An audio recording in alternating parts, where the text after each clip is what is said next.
Hello বন্ধুরা, আজকে আপনাদেরকে দেখাবো যে এক গাছে পাঁচটি মাথা, পাঁচটি খেজুর গাছ, একটা গাছ থেকে পাঁচটি খেজুর গাছ হয়েছে। এই যে দেখুন, গাছটা, এই যে সম্পূর্ণ দেখতে থাকুন। এই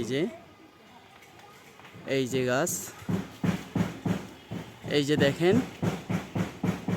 যে দেখেন পাঁচটা মাথা। এই যে দেখেন, একটা, দুইটা, তিনটা, চারটা, পাঁচটা মাথা দেখতে পাচ্ছেন।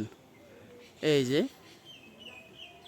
আসলে এরকম গাছ দেখা খুব কম যায়, যে এরকম গাছ দেখা যায় না, যে একটা গাছ থেকে এরকম পাঁচটা গাছ হয়েছে।